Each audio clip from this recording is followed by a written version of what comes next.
The number one fear I hear from people who are approaching Medicare age is that they're going to somehow mess up, miss their enrollment, and end up with a penalty. So this chart behind me is an overview of the Medicare sign-up process. And one thing you're going to notice at the top is I'm talking about the SSA.gov website, which is the Social Security Administration's website. Why are we talking about that instead of Medicare.gov? I want you to think of the SSA as the administrative assistance to Medicare. You got to go through the SSA to get Medicare turned on. So the first thing you need to be doing is creating a My Social Security account.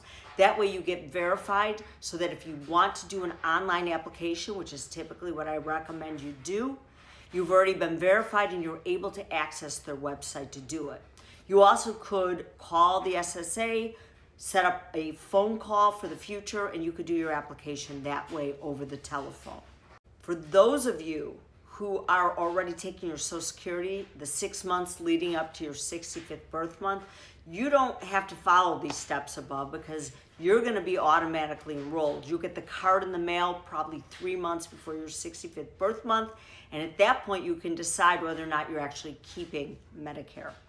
Now, if you are not already taking your Social Security, you're going to fall into one of the 3 categories up above. You're going to either enroll during your initial enrollment period, your special enrollment period, or a general enrollment period. Your initial enrollment period is a 7-month window surrounding your 65th birth month. So it's the 3 months leading up to your 65th birth month, your 65th birth month, and the 3 months thereafter. If you sign up during any of those 7 months, you will be applying for Medicare timely and you will not end up with any sort of penalties. Signing up during your initial enrollment period means you get to start the first of the month of your 65th birth month. So if you're born on the 2nd or any date thereafter in that month, you start the first of that month. If you're born on the first of the month, let's say you're born July 1st, you actually get to start June 1st. So why wouldn't everybody be signing up in their initial enrollment period? Because some people fall in what's called an SEP. That's a special enrollment period. That's for those of you that are still working and you have group coverage through your employer. Under that scenario, you will not have a penalty for delaying, and you'll have an opportunity based on specifically when you retire or lose that coverage to sign up for Medicare. Just know you must submit that application with 8 months of current work. So if you retire on January 1, you have an 8-month window to get that application in and not have any penalties, and you'll be doing it timely within your special enrollment period. There's certain steps you have to take, there's certain proof you have to submit, but just know that people that are still working have this opportunity to delay without penalty. Then the last period of time where you see GEP is basically people who have kind of messed up. They missed their IEP and they do not have an SEP. And it's often the people that fall in this general enrollment period that end up with some sort of penalty. If you go more than 12 months without signing up for B when you should have, you're going to have a 10% penalty. For every month that you were late with Part D, it's a 1% penalty for that month. It's a formula they do based on the national average of premiums.